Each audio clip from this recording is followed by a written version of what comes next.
Hello, my name is Zach Salak, and I will be presenting the Week 3 Screencast-O-Matic prompt as follows. After watching the TED Talk video, as a group, decide where you think millennials are most vulnerable with regard to artificial intelligence and why. What measures do you think can be put in place for consumer protection? Finally, what is the most positive aspect for both the customer and a business in the collection of customer data? With that said, here's my take on millennials and customer data. First, who are the millennials? They are the group of people that were born between 1977 and 2000 and currently account for approximately 25% of the U.S. population. Growing up and ushering in the age of technology, millennials are considered to be 2.5 times more likely to early adopt technology compared to those in other generations. As a result, social media platforms like Twitter, Facebook, and YouTube have taken off. According to a marketing research study, 46% of millennials reported having over 200 Facebook friends. The study also found that 46% of millennials have posted original photos or videos online that they created themselves, thus making millennials known as the content creators and users. The last interesting bit of information I found when going through the study was that 70% of millennials feel it necessary to share feedback with companies after their experience, regardless if that experience was a good experience or a bad experience. This is particularly interesting as we've been discussing relationship marketing and the sharing of data for this week's readings. So what is artificial intelligence? Dictionary.com defines artificial intelligence as the theory and the development of computer systems able to perform tasks that normally require human intelligence, such as visual perception, speech recognition, decision-making, and translation between languages. In a more shortened version of the definition, artificial intelligence is basically using technology to perform human functions. Some examples can be very basic, like spam filters on emails, to more complex examples, like Apple's Siri, Amazon's Alexa, and Google Nest's products. Google's Nest thermostat, for example, is a smart thermostat that learns your heating and cooling preferences as you use the product.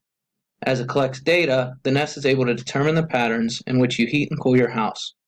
Based on this information and complex algorithms, the Nest will automatically adjust and create a heating and cooling schedule for your home. Now that we have that base knowledge of who millennials are and what artificial intelligence is, we can dive into where I believe millennials are most vulnerable when it comes to artificial intelligence. The biggest vulnerability for millennials seems to be the way artificial intelligence collects and uses consumer data. We have already heard enough through the TED Talks the dangers of using consumer data when it comes to politics and the fact that YouTube was auto-playing white supremacist videos with increasing extremism. Additionally, per a Forbes article, intelligence agencies have proven that artificial intelligence was used to collect social media data. That data was then used to create social media bots that would target populations with false and manipulative content to influence the recent election. The Forbes article went on to say that millennials have a real fear that artificial intelligence will be used to exploit information in other ways in addition to the ones previously presented. According to the article, over 90% of security professionals fear that AI can be used to compromise company or consumer data. Security of the data and ensuring that the data is not breached is also a vulnerability to consider as companies collect this data. With that said, what measures can be put in place for consumer protection? Well, the first is data encryption. In simple terms, this is a security method by which original data is encoded and can only be accessed through a decryption key. Companies need to ensure that consumer data is being protected no matter where it goes. Even if being sold to third parties, companies need to make sure that this data is protected. As technology advances and more data is collected, data breaches will occur. According to the Identity Theft Resource Center, there were over 1,600 breaches, which exposed about 450 million records in 2018. These 450 million records were all considered sensitive personal identifiable information. Additionally, there are almost 1.7 billion non-sensitive personally identifiable records compromised in 2018. Some examples of recent large breaches are Yahoo accounts being compromised in 2013 and 14, with over 3.5 billion records being exposed. Equifax in 2017 with 147 million accounts being exposed. And more recently, Marriott Starwood had 500 million accounts exposed in 2018. The leading cause of these breaches happen to be hacking, and the best way to combat this is through data encryption. Another way to protect consumer is giving them the so-called how, what, when, where, and why of their data. In other words, this would require companies to be completely transparent with their data collection activities, explaining to the consumer how the data is collected and how it is being used. What information is being collected? Are you only going to use my general location, or are you going to actually use my address? Personally, I'd rather have my geographical location versus my actual address, as it would be harder to personally identify me if the information would happen to get leaked. Where is my data being sent, and who will have access to it? Knowing where the information is being sent will allow consumers to research the eventual target of their information before making a decision on to provide the information. Last, why is the specific data being collected? Letting consumers know the purpose behind collecting the data can build trust and further the consumer-company relationship.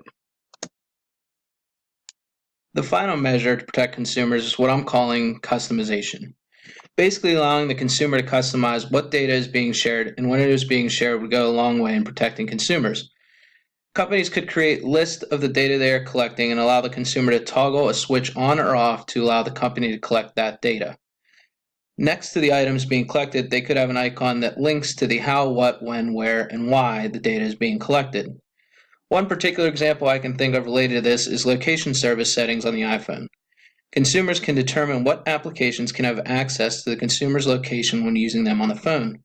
While the majority of my applications on my iPhone allow location services when the app is in use, it is nice to have the option to turn off those specific locations when the application does not have a purpose for this information. So how can data be a positive aspect for both consumers and business? Well, the collection of customer data must create value for both consumers and business. Regardless of how the data is being used, there should be some type of value that consumers can recognize.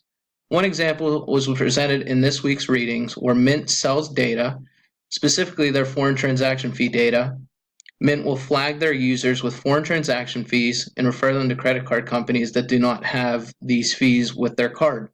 The consumer will get a new card that does not have transaction fees, and Mint will get a commission from the credit card company, therefore creating value for both Mint and the consumer. Value can also be created through convenience. For example, Amazon Alexa can be used to order food like Domino's.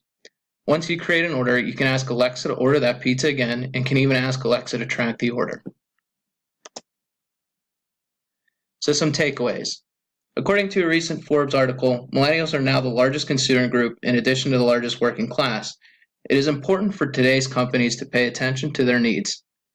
One main area of vulnerability when it comes to millennials is the collection of consumer data. To protect them from this vulnerability, measures like data encryption, data transparency, and data customization can be implemented. Lastly, to be beneficial for both company and consumer, the user data should create value for both groups.